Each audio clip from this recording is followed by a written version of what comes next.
आज मैं पुनः उपस्थित हुई हूँ आसान माता की एक सुंदर सी कहानी लेकर, जो एक निसंतान बहू पर आधारित कहानी है। और देखिए कि एक बगुली कैसे एक सुंदर नारी बन गई। तो कथा को पूरा सुने, बहुत ही आनंद आने वाला है। कथा को वैसे भी अधूरा नहीं छोड़ना चाहिए। तो अगर कथा पसंद आए तो प्लीज लाइक करें, शेयर करें, और चैनल को अभी तक सब्सक्राइब नहीं किए हैं तो प्लीज चैनल को भी सब्सक्राइब करके बेल आइकन को प्रेस कर दें, ताकि सारे अपडेट्स आपको मिलते रहें। एक बार प्रेम से बोलो आसान माता की जय। प्राचीन काल की बात है। एक गांव में एक ठाकुर और एक ठकुराइन रहते थे। ठाकुर और ठकुराइन के 3 बेटे थे। तीनों की शादी हो चुकी थी। दोनों बड़े बेटी की जो बहुएं थीं, वे थोड़ा चालाक और घमंडी टाइप की थीं। लेकिन जो छोटी बहू थी, वह बहुत ही सुंदर भी थी और बहुत सुशील थी, सभ्य थी और बहुत ही संस्कारी थी। लेकिन समस्या इस बात की थी कि दो बड़ी बहुएं जो थीं, उनके पास संतानें थीं, लेकिन जो छोटी बहू थी, उसके पास कोई संतान नहीं थी। शादी हुए 5 से 6 साल बीत गए थे, लेकिन कोई भी संतान उसको पैदा नहीं हुई थी। इसलिए उसकी जिठानियां उसको बहुत ही ताने देती रहती थीं कि इसकी सुंदरता का क्या फायदा, ये तो संतानहीन है, इसने तो वंश के लिए कुछ भी नहीं दिया। इतनी सुंदर है तो क्या हुआ, क्योंकि उसे जलती भी थी, उसकी सुंदरता से भी जलती थी। और वह बहुत संस्कारी थी, सबकी इज्जत करती थी, उन जिठानियों की भी सेवा करती थी और सास ससुर की भी सेवा करती थी। इससे सास ससुर बहुत उससे खुश रहते थे, उसको मानते थे।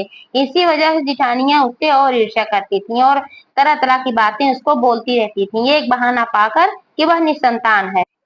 पहले तो जिठानियां ही ताने मारती थी, सास ससुर और पति कुछ नहीं कहते थे। लेकिन जिठानियों ने उनके भी कान भर दिए, तो फिर वो लोग भी ऐसे कुछ थोड़ा बहुत बोलने लगे। जिठानियां जब उसको ताने मारती थी तो उसके लिए फिर कुछ बोलते भी नहीं थे। वह बेचारी सुशील और संस्कारी होने के कारण से किसी का जवाब नहीं देती थी। बस चुपचाप सब कुछ सहन कर रही थी और सबका काम भी कर रही थी, सबकी सेवा भी कर रही थी। लेकिन धीरे धीरे वह भी बहुत परेशान हो गई। जब हमेशा ताने सुनती थी तो कितना सुनती। एक दिन वह आजीज आ गई और धीरे से वह घर से निकल गई। उसने सोचा मैं घर छोड़ देती हूँ, कहीं जाती हूँ, जहाँ भी ठिकाना मिलेगा मैं वहीं चली जाऊंगी। घर से निकल गई। घर से निकली तो थोड़ी दूर जाकर उसे एक बाग मिला। उस बाग में वह बैठ गई, पेड़ के नीचे थोड़ा वो सुस्ताने लगी, क्योंकि थक गई थी। वहां जब वह बैठी तो फिर अपने घर की बातें याद करके वह रोने लगी। वह बहुत रो रही थी कि अगर मेरे भी पास एक भी औलाद होती तो इस तरीके से मेरे साथ कोई व्यवहार ना करता। यही सब सोच रही थी और रो रही थी। तब तक वहां बहुत सारे बगुले चारा चरने के लिए आए। उनमें से एक बगुली भी थी, जो कि बहुत बूढ़ी थी। उसे कुछ ऐसा वरदान मिला था, वह जिसको जो भी वरदान दे देती थी वह सत्य हो जाता था। और वह सबकी भाषा समझती थी, सबकी भाषा में बोल लेती थी। वह तुरंत आई उसके पास। उसने कहा क्या हुआ पुत्री, तुम रो क्यों रही हो। तब उसने कहा कि ऐसी ऐसी बात है, मैं निसंतान हूँ और मेरे घर वाले मुझे रोज ताना मारते हैं। इसी वजह से मैं परेशान हूँ और इसी से तंग आकर मैंने घर छोड़ दिया है। तब बगुली ने कहा, हे बेटी, मैं बहुत पुरानी बगुली हूँ और मैंने बहुत तपस्या किया है। मेरी तपस्या से खुश होकर शिव जी ने मुझे वरदान दिया है कि मैं जिसको जो भी वरदान दे दूंगी, जिसको जो भी आशीर्वाद दे दूंगी वह सच हो जाएगा। और मैं तुम्हें आशीर्वाद देती हूँ कि आज के 9 महीने बाद तुम्हारी गोद हरी हो जाएगी। तुम अपने घर को जाओ, तुम कहीं मत जाओ। तब उसने कहा ठीक है बगुली माता, अगर आप कह रही हैं तो मैं घर पर लौट जाती हूँ, लेकिन मैं घर पर जाकर क्या कहूंगी। तब बगुली ने कहा जाकर बता देना कि तुम गर्भवती हो। तो उसने कहा ठीक है, और वह उनकी बात पर भरोसा करके अपने घर पर चली गई। इधर घर पर जब वह नहीं मिली तो सब लोग ढूंढ रहे थे कि कहाँ गई कहाँ गई। जब उसे आते देखा तो फिर सब लोगों ने व्यंग कसने शुरू कर दिए। जिठानियां बोली, घर तो छोड़कर गई थी, फिर वापस आ गई, कहीं ठिकाना नहीं लगा क्या। तब सास ने भी ऐसे ही कहा, घर छोड़कर क्यों गई थी, बिना बताए चली तो गई थी, लेकिन कहीं ठिकाना नहीं मिला, फिर वापस यहाँ आई हो। तब उसने कहा कि आप लोगों ने मुझे परेशान किया इसलिए कि मैं निसंतान हूँ, लेकिन बगुली माता ने मुझे आशीर्वाद दिया है कि 9 महीने बाद मेरी गोद हरी हो जाएगी, इसीलिए मैं घर वापस आ गई हूँ। उन्होंने मुझे घर पर भेजा है। तब सभी लोग हंसने लगे और व्यंग कसने लगे, हा हा, इसको तो बगली माता ने आशीर्वाद दिया है और यह घर लौट आई है। चल चल झूठी, घर में वापस रहने के लिए बहाने मार रही है।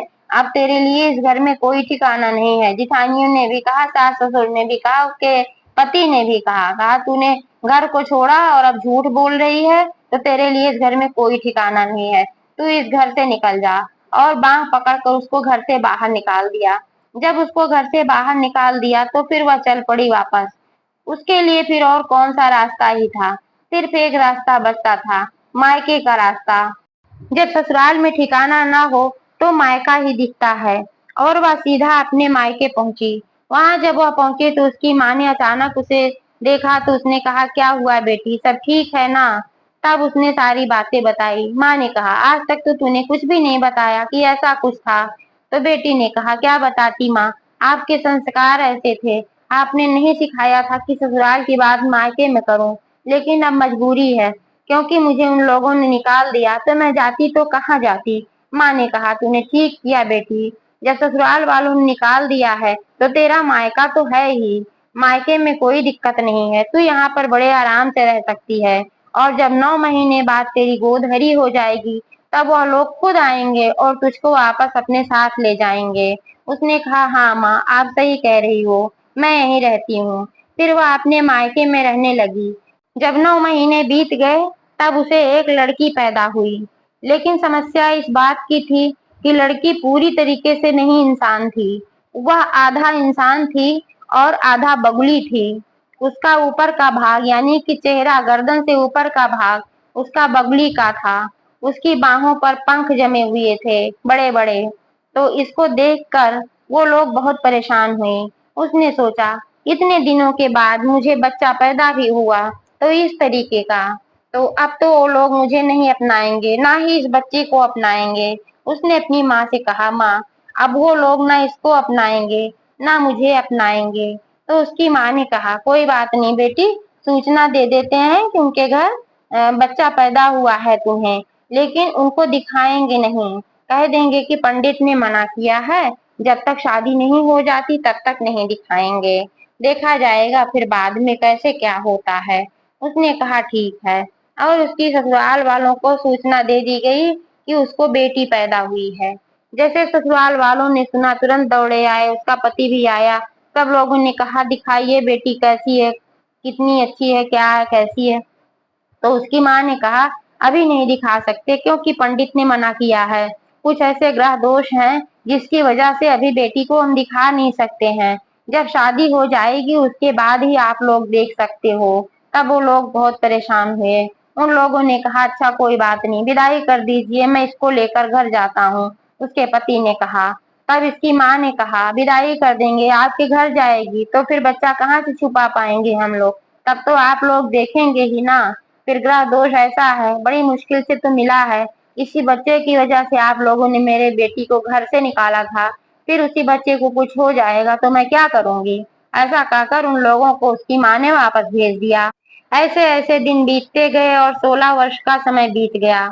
जब 16 वर्ष का समय बीत गया तो जो बगली पैदा हुई थी उसका जो पिता था, उसने सोचा कि अब तो 16 वर्ष बीत गए हैं, तो अब शादी की योग्य मेरी बेटी हो गई होगी। अब मैं वर ढूंढता हूँ और उसकी शादी तय कर देता हूँ। जब उसकी शादी हो जाएगी तब कम से कम मैं देखने को पाऊंगा।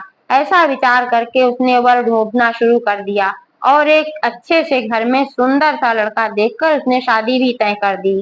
जब शादी वादी सब तय हो गई तब उसने बगुली की माँ को बताया कि बेटी की शादी मैंने तय कर दी है। उसने कहा, आपने मुझसे पूछा क्यों नहीं। तब उसने कहा, पूछने की क्या बात है, 16 वर्ष की हो गई है, शादी तो करना ही है, शादी हो जाएगी तो फिर हम लोग भी देख पाएंगे, और बहुत ही अच्छा घर है, बहुत अच्छा वर है, तो इसलिए इसकी शादी कर दो, नहीं तो फिर मेरी बदनामी भी होगी, सब कुछ पक्का हो गया है, लोग क्या कहेंगे। तब बगुली की माँ बहुत परेशान हुई। उसने कहा कि ठीक है, अब जैसा होगा देखा जाएगा, अब शादी तय हो गई है तो ठीक है, लेकिन बारात यहीं पर आएगी। उसने कहा ठीक है। और फिर एक समय आ गया कि बारात दरवाजे पर आकर खड़ी हो गई। जब दरवाजे पर बारात आई तो बगुली की माँ ने कहा, एक बार मैं दूल्हे से अकेले में बात करना चाहती हूँ। तो सब लोगों ने कहा ठीक है, आप बात कर लीजिए। तब दूल्हे को बुलाई और बगुली को दिखाई। जब बगुली को दिखाई तो दूल्हे ने देखा अचानक तो वो भी स्तब्ध रह गया। उसने देखा कि नीचे का सारा भाग लड़की है, लेकिन गर्दन से ऊपर का भाग बगुली का है और उसके पंख जमे हुए हैं। वह अवाक रह गया। तब बगुली की माँ ने कहा, बेटा, इसीलिए मैंने तुम्हें अलग बुलाया है। ऐसी ऐसी बात है, मुझे पता नहीं था किसकी शादी तय कर रहे हैं इसके पिता, और उनको भी नहीं पता था कि यह इस तरीके से है। पहले के जमाने में तो कोई लड़की उड़की देखता नहीं था, ऐसे ही शादी तय हो जाती थी। लेकिन जब ऐसी स्थिति थी, तब बगली की माँ ने लड़के को दिखाया और कहा कि ऐसी ऐसी बात है, अगर चाहो तो शादी करो, नहीं चाहो तो मत करो, लेकिन शादी नहीं करोगे तो बहुत बड़ी बदनामी होगी। तब लड़के ने कहा, हाँ, ये बात सही है, आप लोगों का इसमें क्या दोष, मैं शादी करने के लिए तैयार हूँ, लेकिन मैं अपने घर पर किसी को नहीं दिखाऊंगा इस लड़की को, तो इसके लिए आप लोग बुरा मत मानिएगा। मैं इसको छुपा कर ही रखूंगा, अपने परिवार वालों को भी नहीं दिखाऊंगा। तब लड़की की माँ ने कहा, ठीक है, और शादी हो गई। शादी होने के बाद बबली की विदाई भी हो गई। जब विदाई होकर वह घर गई अपने, तो लड़का बोला कि माँ, पंडित ने मना किया है, अभी कुछ दिनों तक इसको आप लोग नहीं देख सकते हो, या ऊपर अपने कमरे में रहेगी, वहीं खाएगी पिएगी। तब उसकी माँ ने कहा, ऐसी कौन सी बात होती है भाई। लेकिन तब दूल्हे ने लड़के ने फिर कहा कि नहीं, ऐसे ही वहां के पंडित ने कहा है, नहीं तो कुछ अनहोनी हो जाएगी। अनहोनी के नाम पर सब लोग डर गए और सबने कहा फिर ठीक है। और बबली को ऊपर ले जाकर लड़के ने एक कमरे में रख दिया, जहाँ की उसका कमरा था। उसने कहा कि तुम कमरे के अंदर ही रहना, बाहर मत निकलना। बगली ने कहा ठीक है। वही कमरे में उसको खाना पीना भिजवा दिया जाता था। कुछ दिन ऐसे ऐसे बीते। तब उसकी सास ने सोचा कि ये तो कोई काम वाम करती नहीं, बस ऊपर बैठी रहती है और चुपचाप खाती पीती रहती है, काम की ना काज की ना मन अनाज की। तब उसने अपने बेटे से कहा, बेटा, मैं ही सारे काम करती हूँ, तुम्हारी दुल्हन तो ऊपर ही बैठी रहती है, तुमने उसको ऊपर बैठा के रखा है, कोई देखने ना पाए, और सारा काम मैं ही करती रहती हूँ। तो बेटे ने कहा, जो भी काम हो आप बता दिया करिए, जब आप लोग सो जाएंगी रात में तब वो सारा काम करके रख देगी। तब माँ ने कहा ठीक है, ऐसा ही करना।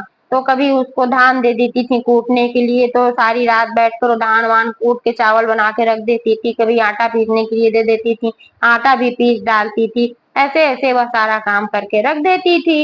एक दिन की बात है कि उनकी सास ने कहा कि अब बहुत हो गया, कितने दिन तक पंडित की बात मानेंगे हम लोग, कितने दिन तक इसकी मुंह दिखाई की रस्म नहीं करेंगे। उसने अपने बेटे से कहा, बेटा, अपनी दुल्हन को बता देना कि कल इसकी मुंह दिखाई की रस्म होगी, क्योंकि अब बहुत दिन हो गया है।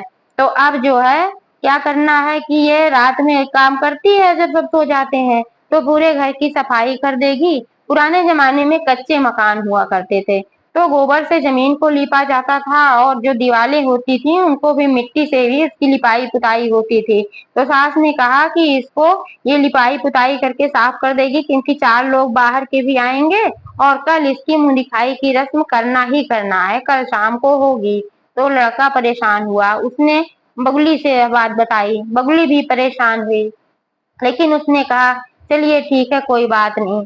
तब वह रात में सारा काम करी, पूरा घर की सफाई की, लिपाई पुताई अपने पंखों के द्वारा उसने आराम से जल्दी जल्दी सब पुताई उताई कर दिया, दीवार की और जमीन की भी लिपाई कर दिया। लेकिन ये सब करते करते उसके पंख मिट्टी में सन गए, फिर बहुत ही बेकार हो गए। फिर उसने सोचा कि 4 बज गए हैं सुबह के, मैं जाऊं जरा गंगा स्नान करके आऊं। और मन में बहुत ज्यादा ये शंका भी था, दुख भी था कि जब लोग मुझे देखेंगे तो मुझे स्वीकार नहीं करेंगे, क्या होगा क्या नहीं होगा। इस सब चिंता में भी वह मरी जा रही थी। उसने सोचा, मैं जाती हूँ गंगा में स्नान करती हूँ और गंगा मैया से आशीर्वाद मांगती हूँ कि शायद वही इस समस्या का कुछ समाधान निकाल सकें। ऐसा विचार कर वह गंगा की तरफ चल पड़ी। जब वह गंगा मैया के पास पहुंची, तो वहां जब नहाने के लिए गई, तो वहां बैठकर वह रोने लगी। यही सब सोचकर रो रही थी कि अब क्या होगा क्या नहीं होगा, बड़ी समस्या है, घर जाऊं कि ना जाऊं, क्या करूं क्या ना करूं। तब तक उसने देखा कि 3 बहुत ही दिव्य तेज वाली स्त्रियां वहां पर नहाने के लिए आई हैं। उन स्त्रियों ने इसको रोते हुए देखा, तो उन लोगों ने आपस में कहा, ये कौन हो सकती है। वो स्त्रियां कोई और नहीं, अवसान माता, चट माता और संकटा माता थी। तो अवसान माता ने कहा, इतने टाइम तो हम ही लोग स्नान करने के लिए गंगा नदी में आते हैं, इस 4 बजे इतने टाइम और कौन स्नान करने आ गया और यहाँ रो क्यों रही है बैठकर। तो अवसान माता ने कहा चलो बहनों देखते हैं।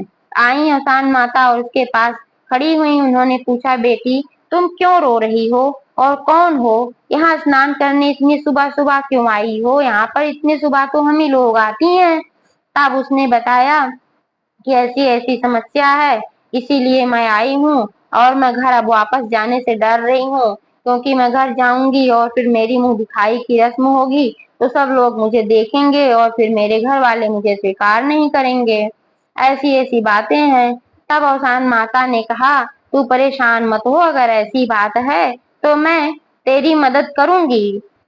और अवसान माता ने अपना आशीर्वाद वाला हाथ उसकी तरफ उठाया। जैसे ही आशीर्वाद वाला हाथ अपना उसकी तरफ उठाया, एक तेज किरण माता के हाथ से निकली और उसके शरीर पर पड़ी। जैसे ही उसके शरीर पर वह किरण पड़ी, वह एक सुंदर स्त्री के रूप में बदल गई। उसका चेहरा जो बगुली का था वह एक सुंदर लड़की का चेहरा बन गया और उसके पंख वगैरह सब गायब हो गए। तब उसने अपने आप को छू कर देखा। उसने कहा अरे मैं ऐसे कैसे हो गई, धन्य हो माता, आपने तो चमत्कार ही कर दिया।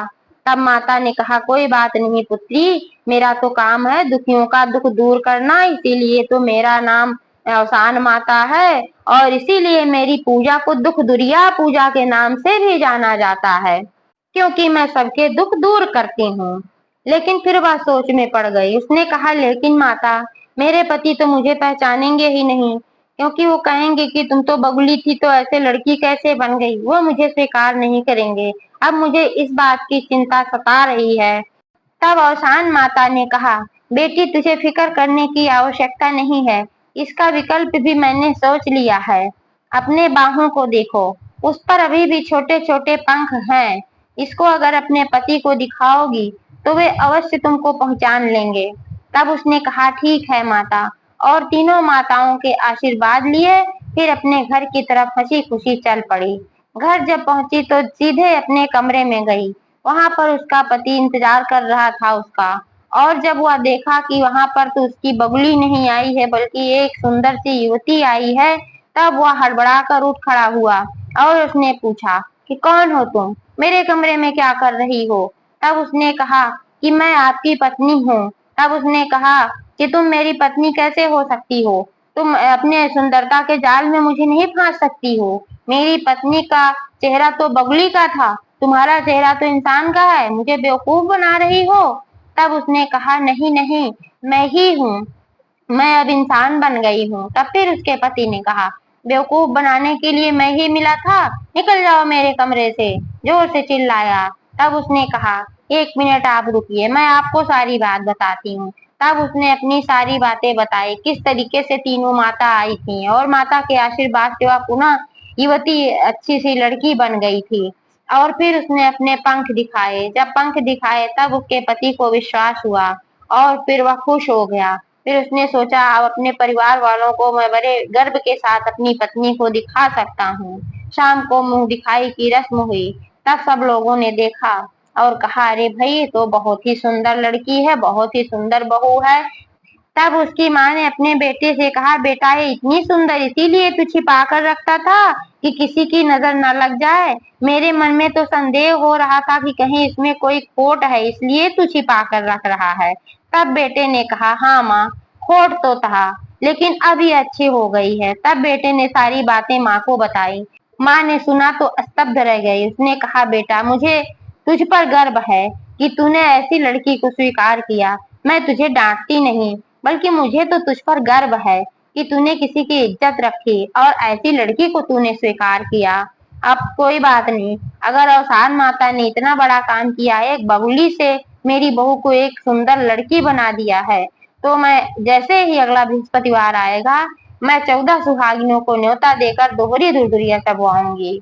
ऐसा उसने संकल्प लिया और जैसे ही अगला बृहस्पतिवार आया उसने अवसान माता की ठीक ठाक से खूब अच्छे से पूजा किया और दुर्दुरिया चबवाया। एक बार प्रेम से बोलो अवसान माता की।